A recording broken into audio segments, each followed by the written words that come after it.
And then he continued by saying to us, where do the wars and where do conflicts among you come from? Why we have wars and we have conflicts?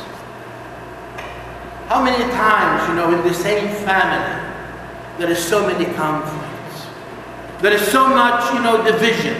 Who was this way, who went this way, who comes and goes. It's like we have a hotel here, never sit down and eat together, never talk to each other, never do things together because we are busy and we are doing our own. And here we are.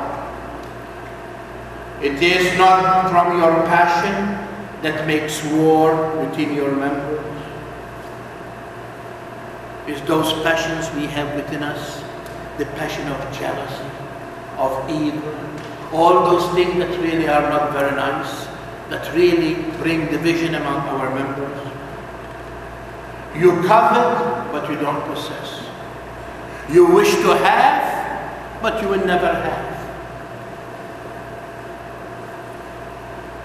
You can envy, but do not obtain. How many times you are envy at people who have money, who have this, but you never obtain nothing. Because that envy, sometimes even that person do not know that you are envy about him. And you are going to achieve nothing. You fight and wage war. You do not possess because you do not ask. How many times we blame God and we blame, why prayer and why go to church and why this and why this? Because you pray and you ask wrong things. If you ask, but your will be done, now you are talking. Because everyone has concern and everyone have needs, and we throw them to the Lord, but then you end it if it is your will, Lord. Many times the Lord gives us that cross so heavy because He wants us to understand that we need to purify ourselves, that we need to straighten our lives, that we need to find Him, because we are lost in a world that does not have no God. And many times we revolt against the cross. But sometimes under that cross, there is the goodness that come out of it. And that's why St. James continues, you ask but do not receive, because you ask wrongly and spend it on your passions. Many of you say the preachings are beautiful and they say to us that the prophet is always going to be persecuted, and unless we walk the walk of Jesus, the walk to Calvary, we have no way to be with Jesus at the glory. And you are right on target. But when the cross of life hits and the suffering of life is there, many times we need to remember that the Lord Jesus did not say, if you want to come to follow me, join me in the bar tonight, or have a dinner with me. If you want to follow me, take up your cross. And I don't think none of you today are asking God to give you a cross, because all of us have one. And that cross is going to be your salvation. And that's why the Lord is saying to you and to me, and many are coming in my name, and they are going to tell you that you need to straighten your life, that you need to do better. And you better open your eyes and open your ears, not of these, but of your heart, to take that warning. Because now you have the time to change. After you close your eyes on this word, there is no second chance. And that is what really the message is all about.